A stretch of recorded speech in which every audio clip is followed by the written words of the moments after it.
Hello, good to see you.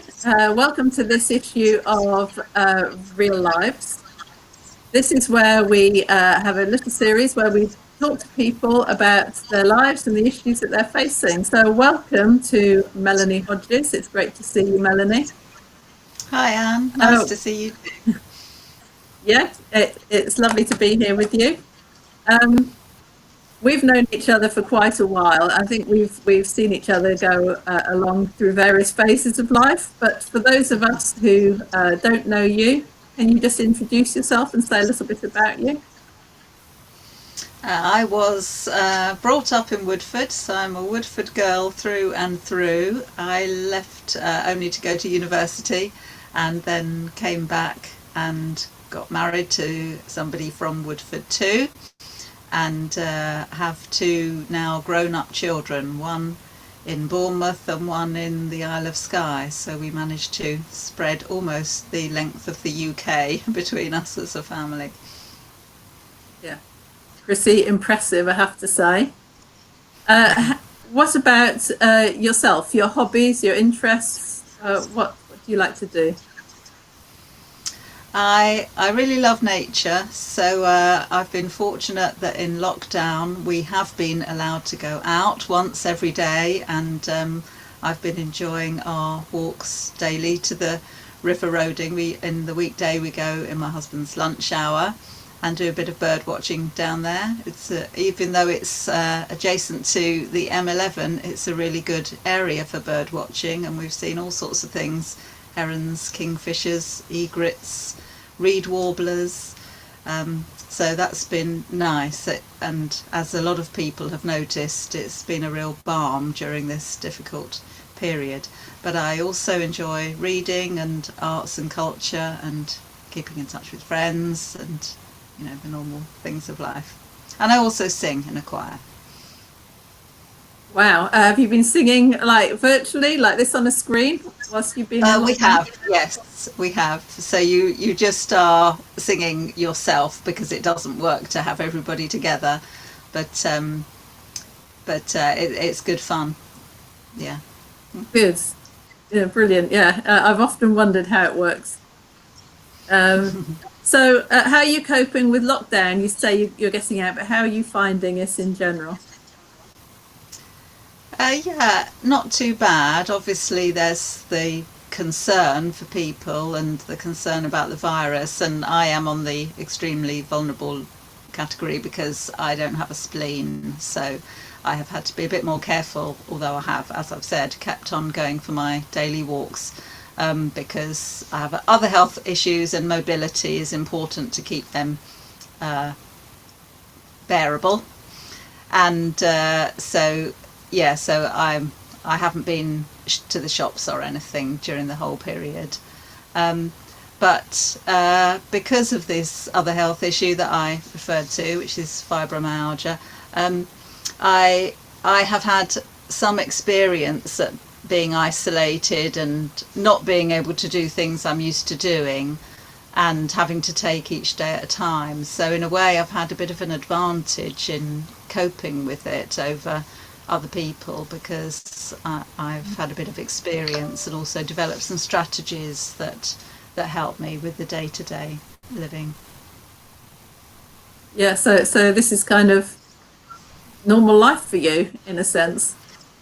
Mm. Well, there are good patches and bad patches, but it's a bit like a bad patch. And also because when I have been unwell during the lockdown period, I haven't actually missed out on as much of normal life as I would normally, because church and groups and choir have gone online.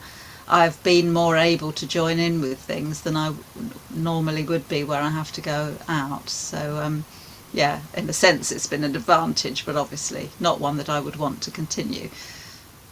No, no. Well, that's the challenge for everyone, isn't it? To keep it more accessible when we go to the new normal, whatever that is. So, Yeah. um, so what about work? You say you've got long-term health issues. So, are you able to work? What do you do? I've been very fortunate where work is concerned, because I work for my dad, who has a property company, or several property companies, and I work for him 1 day a week doing the books, the bookkeeping and the accounts. So I have been able to carry on doing that because it's so flexible, which is a great advantage. So that's been really good. And I used to also tutor children with, and adults actually, with special needs, but I've had to give that up because you have to be well at a certain time on a certain day to do that. So I miss that, but I now do writing, which I enjoy, and is obviously completely flexible. So I've been able to still use my mind and skills that way. Mm, brilliant. So, how do you square having a faith and sort of having sort of a debilitating sort of health issue, ongoing health issues? Some people would say, how can you believe in a God when your life isn't as full as it could be, or isn't as healthy as it could be? How would you answer people like that? Yes, it does present challenges sometimes to faith. I think there can be some misunderstandings about what God promises and what He doesn't, and He certainly doesn't promise us an easy life. Christians are called to be in the world, but not of the world. So in the world, experiencing everything that other people go through, including illness and all sorts of things. Um, but we believe that God is with us in those experiences and guiding us and bringing us through, and also using them to develop us as people and as Christians. But it can be challenging to sense God's presence and know God's presence with us at those times, because if you're in pain or distress, that can be all consuming, and then you have to really, cling on by faith. So yes, it certainly has its challenges. Mm. You were telling me earlier that you have been able to write something that has been helpful to yourself and potentially to other people. Can you tell us a little bit about that? Yeah, so I wrote a book called Patience for Patients, which is a series of 40 daily devotions for Christians living with long-term health difficulties.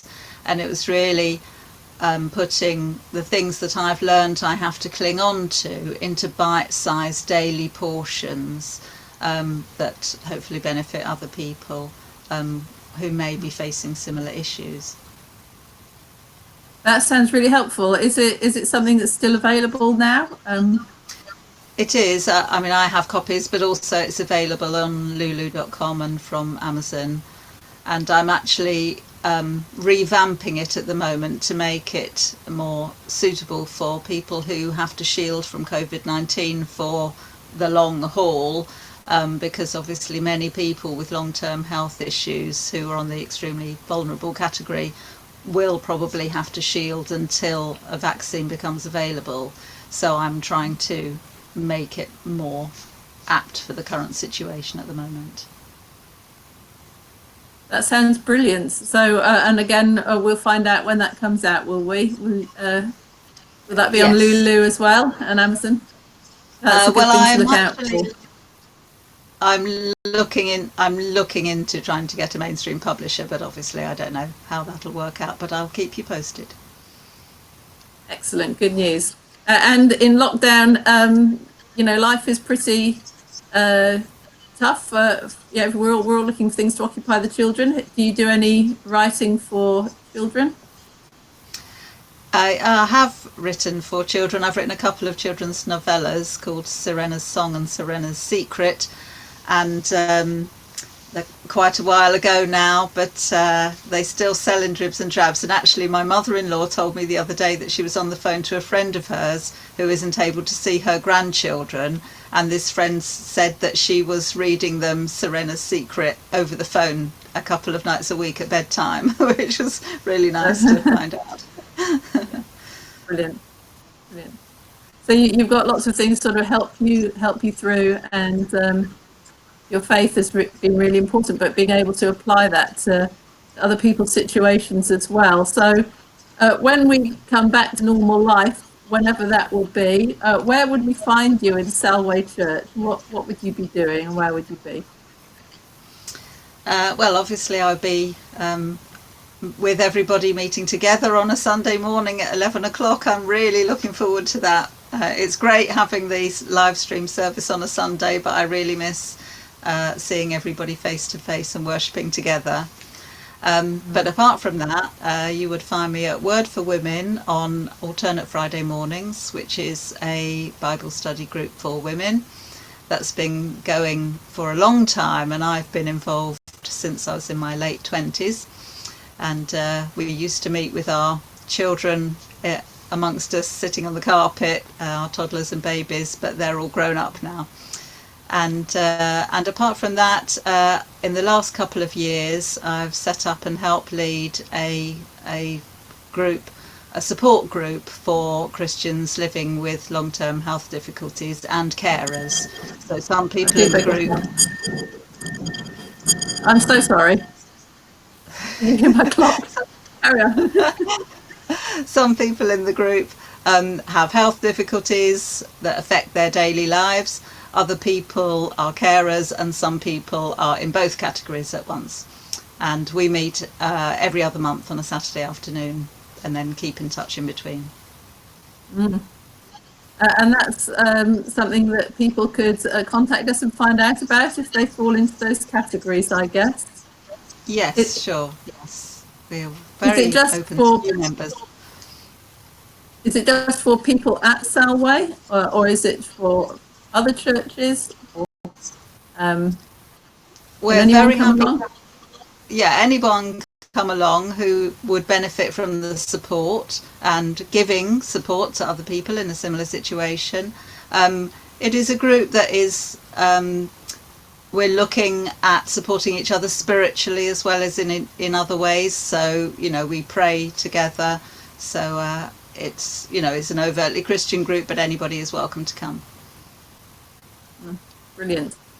Well, thank you for telling us a little bit about yourself, about your passions and interests, and the things that drive you, and the way in which you find faith and contact with other Christians, fellowships, helpful to your life.